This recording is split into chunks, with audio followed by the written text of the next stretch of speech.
அஸ்ஸலாமு அலைக்கும் வரஹ்மத்துல்லாஹி வபரகாத்துஹு. மரணம். இன்றைக்கி மரணத்தை பற்றி நம்ம பார்க்கலாம். அல்லாஹ் தன் திருமறையில் 3வது அத்தியாயத்தில் 185வது வசனத்தை சொல்லியிருக்கான், ஒவ்வொரு ஆத்மாவும் மரணத்தை சுவைத்தே தீர வேண்டும் என்று.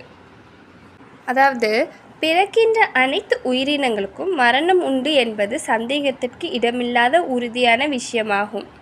ஒவ்வொரு மனிதனும் மரணத்தை பற்றி ஒரு முறையாவது சிந்திக்கிறான்.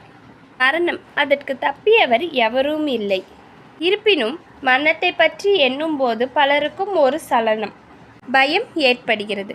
மரணத்தை பற்றி பேசவே பலர் பயப்படுகிறார்கள்.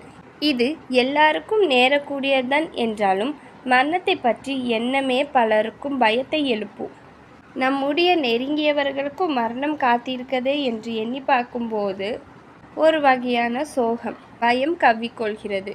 எங்கோ முன்பின் தெரியாத இடத்திற்கு போகிறோமே என்ற பயம், சொந்தம் பந்தம் வீடு வாசல் எல்லாவற்றிலிருந்தும் அப்புறப்படுத்தப்படுகிறோமே என்பதன் ஏற்படும் அச்சம், வேலைகள் பலவற்றையும் முடிக்காமல் விட்டுவிட்டு போவதால் ஒரு தயக்கம், அனுபவிக்க எத்தனையோ விஷயங்கள் இருக்கு, எல்லாவற்றையும் துரத்தி போவதோ என்று ஒரு வித கலக்கம், இப்படி போவேன் என்றொரு ஏக்கம் பற்றி பேசவோ சிந்திக்கவோ பலர் பயப்படுகின்றார்கள். மரணம் பற்றி இறை விசுவாசிகளின் நம்பிக்கையானது மற்றவங்க நம்பிக்கையிலிருந்து சற்று மாறுபட்டு இருக்கிறது.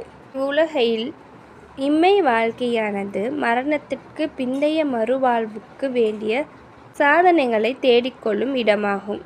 இந்த இம்மை வாழ்க்கை ஒவ்வொருவருக்கும் ஒரு குறிப்பிட்ட காலம் இறைவன் நிர்ணயித்துள்ளான். அந்த கால அவரையை கழித்து இம்மை வாழ்வை முடிவு பெறுகிறது. அதுவே மரணம் எனப்படுகிறது. ஆக மரணம் என்பது இம்மை வாழ்க்கையின் இறுதியாகவும் மறுமை வாழ்க்கையில் தொடக்கமாகவும் அமைகிறது.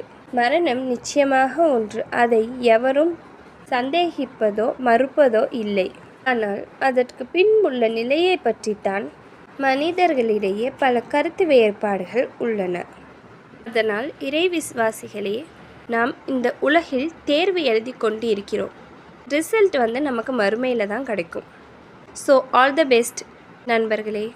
என் வீடியோ பிடிச்சிருந்தால் லைக் போடுங்க, அதே மாதிரி சப்ஸ்கிரைப் பண்ணுங்கள்.